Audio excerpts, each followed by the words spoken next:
Hey, so today we're going to go out to the spring creek. It's been raining for the last couple of days. You can see the bank we worked on yesterday over here and a few of the new garden beds behind me. And it's been raining for a few... Ooh, can you see that? Oh, beautiful. Check him out. So we're going to go check out this spring creek and see if it's flowing after yesterday's rain. And we've been working kind of hard to excavate the area that's been filled in by rock debris, leaf litter, sticks and mud and clay.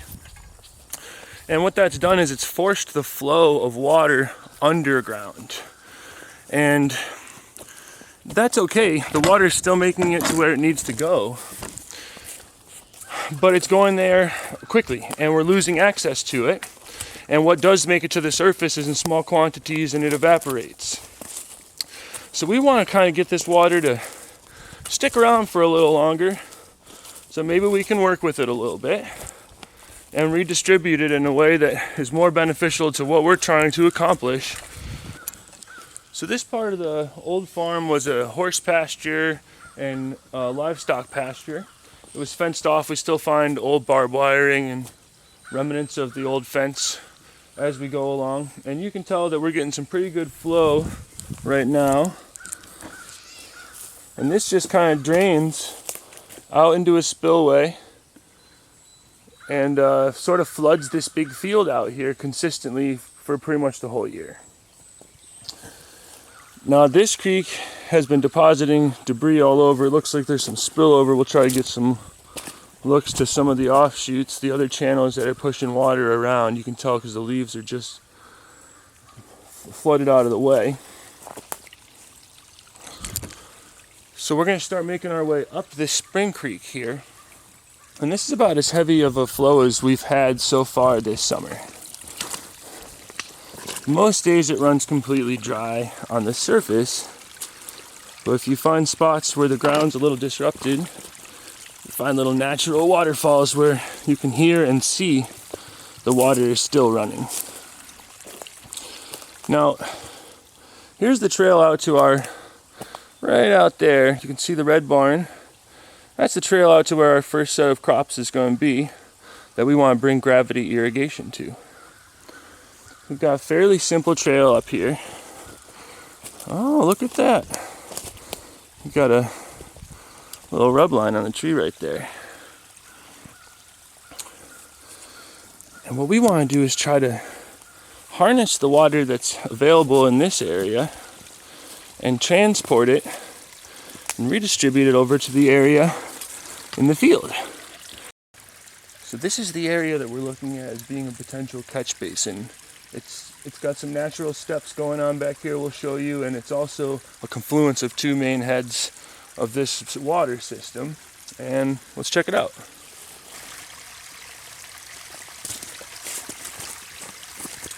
So this is just a little retainer wall that we made with rocks. We packed it full of a little bit of clay, and we brought some sod in and some clay from the field to give us just an idea of, does water want to pool here? How does it fit in the topography of this stream flow? Is this a good or a favorable or unfavorable place to try to pool some water? And we're working with water that's relatively high on this recessed landscape where we are right now. So here's our little temporary barricade that we made. And this was never meant to be a permanent situation. We just wanted to see how much effort it would take to keep some water right here, since it's high enough in elevation to offer us gravity-fed irrigation to all of these lower fields.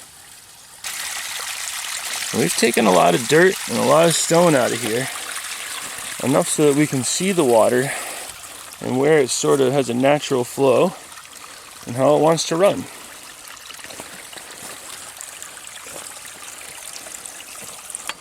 This area, two of these drainages come together. Here's one that we've worked on.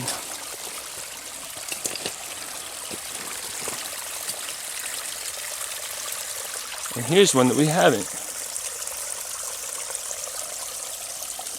And you can tell there's still water flowing here.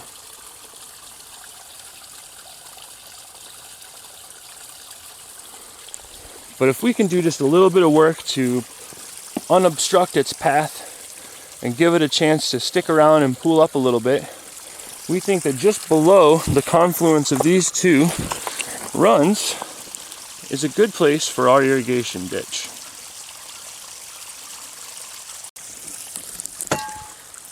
Hopefully after today's work, we're going to be able to make this look a little bit more like this.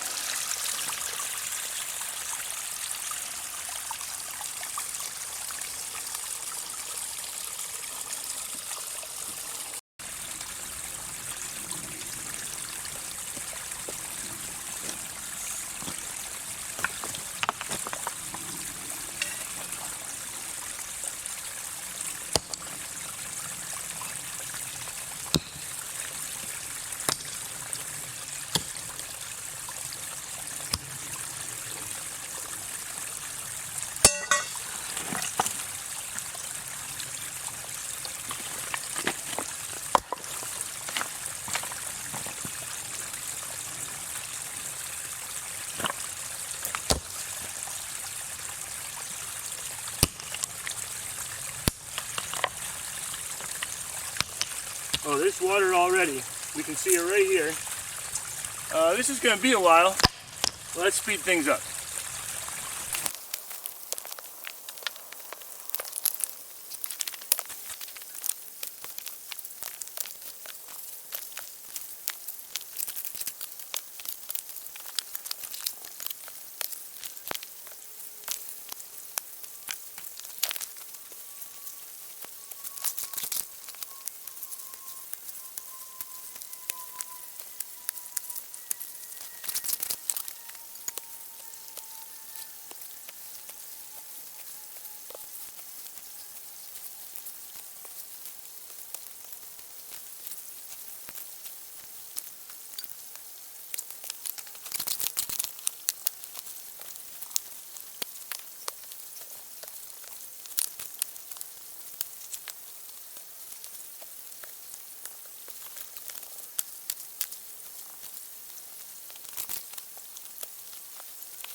Now the water will do a surprising amount of the work for you. If you can just get some flow underneath after you've had a nice strong rain, it'll have some pressure behind it. It'll move some of the smaller and lighter sediments for you, releasing some of the mud, even some of the clay, making those large rocks a little bit easier to get to. Something to pick them out with and scrape is a good tool. Watch out for bugs, critters, you know. You can get bit up or slimed on in this stuff. But as you can see and probably hear, we've got a ton of water flowing through here that the further we walk up the creek, the less of it we can see and access. So we're excited to see the flow. We know that water is a big concern right now for a lot of people, as well it should be. Water is life. So here you can see where we were actually able to get all the way down to the clay. And there's just a really nice, clear, clean flow coming through here. It's got beautiful colors and it's soft, and it's just what we want to be able to see. And hopefully we can keep this waterway unobstructed and have some routine cleaning of it after big storms And it shouldn't take much after we get this hard part out of the way. You can see how nice the flow is through here in these spots that have actually had some attention.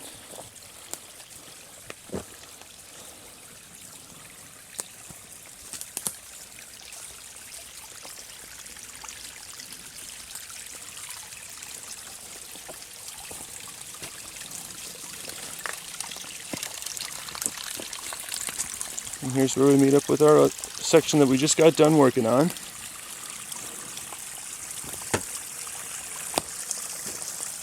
And they've already really started to push a little extra debris around because their combined flows is pooling up real nicely in the area that we're hoping to put our irrigation reservoir. And that's also where we'll install the ram pump and get to work on our gravity-fed irrigation system for our permaculture food and medicine forest.